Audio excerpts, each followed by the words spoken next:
안녕하세요. 달려라 경기 김혜진입니다. 매주 화요일 박병일 자동차 명장과 함께하는 시간이죠.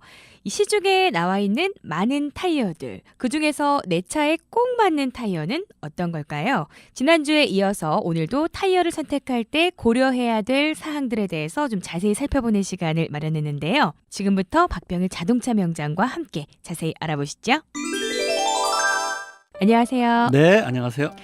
이 타이어가 순정 타이어가 있잖아요. 네. 이게 오히려 또 좋지 않다라는 말도 있더라고요. 맞나요? 사실 순정 타이어는 그 차에 제일 알맞는 타이어다라고 하지만 그거는 이제 가격을 좀 따진 거잖아요. 네. 그보다 더 좋은 타이어는 밖에 더 있죠. 그거는 그냥 기본적인 패턴, 표준형이다 이렇게 보시면 됩니다. 그냥 표준형이다. 네. 이 그립 타이어 같은 경우는 사실 수명이 좀 한마디로 접지력이 좋다 보니까 마모가 빠르고 연비가 떨어집니다. 연비가 좋지 않고 그냥 그런 것들을 계산하기 때문에 이제 다른 타이어를 쓰는 거죠, 사실은. 내가 좀 자주 주행하는 도로 상황이나 네. 이런 것도 좀 고려를 해야 될 것 같아요. 네. 그래 예전에는 했죠. 비가 많이 올 때는 리그 패턴을 쓰고 산악지방을 라그 패턴을 쓰고 양쪽으로 왔다 가면 리그 라그 패턴을 써라 이랬는데 요새는 사계절 타이어가 다 모든 걸 하기 때문에 아주 뭐 강원도라든가 눈이 많이 온다든가 눈이 많이 올 때 달리려면 리그 패턴 갖고 사계절 타이어 갖고는 어렵거든요. 이럴 때는 스노우 타이어를 쓸 수밖에 없는 이런 거죠. 그래서 그 지역의 특성상 이걸 맞추는 건데 그렇지 않은 강원도 지역이 아닌 일반 도로는 그냥 사계절 타이어 쓰면 된다 이렇게 보시면 됩니다. 네, 그렇군요. 나의 운전 목적이나 또 성향에 따라서 타이어를 골라야 된다 이런 말도 있더라고요. 아무래도 예를 들어서 비가 온다 리그 패턴 많이 쓰는 데 있고 만약 산악지방한테 라그 패턴 계단형 타이어를 쓰는 것이고 일반적으로 쓸 때는 뭐 접지력 만약에 다른 차보다는 아무래도 내가 좀 뭐 브레이크를 자주 밟는다든가 또 차가 고성능이다 그럼 접지력이 좋은 타이어를 써야 되는 거죠. 요거는 이제 뭐 그렇게 하는데 사실 일반적인 타이어는 사계절 타이어만 쓰면 되는 거고 아니 특수한 차 같은 경우는 이걸 골라서 써야죠.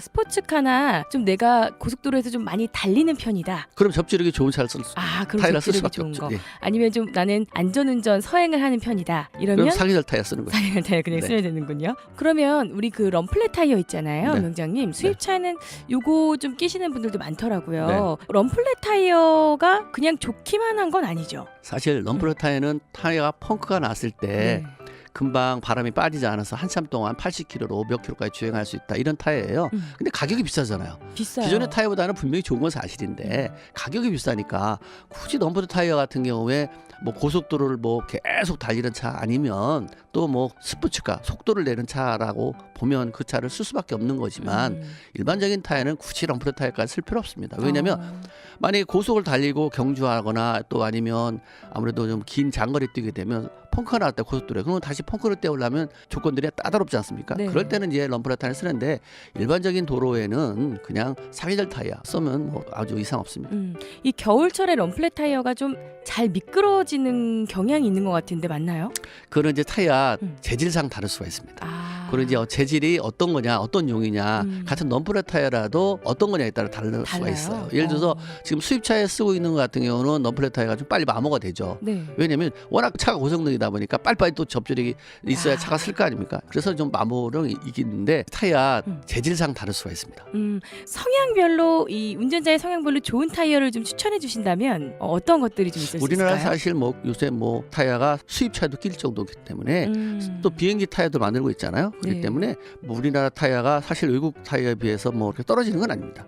원래 브랜드에서 좀 다른 나라에 비해서 떨어지는 건 사실인데 메이커별로 약간 특징적인 게 있어요. 어떤 메이커는 단단하게 해서 승차감이 좋지 않은 게 있고 어떤 거는 좀 빨리 마모되긴 마모되는데 이제 좀 승차감이 좋은 타이어가 있어요. 또 어떤 타이어는 브레이크를 잘 듣는 접지력이 좋은데 어떤 타이어는 좀 그런 게 안 떨어지는 게 있어요. 요거는 이제 제가 봤을 때 이제 운전자가 그걸 다 알긴 뭐하니까 타이어를 교환할 때 나는 어떤 도로를 많이 타는데 이제 어떤 거를 추천하고 싶으냐고 타이어 전문가들한테 아니면 자동차 정비사한테 물어보고 하는 게 제일 편할 것 같아요. 우리나라 타이어 정말 좋습니다. 네, 그렇군요. 오늘 또 좋은 정보 고맙습니다. 네, 감사합니다. 네, 지금까지 박병일 자동차 명장과 함께 내 차에 꼭 맞는 타이어 선택 방법에 대해서 좀 살펴봤습니다.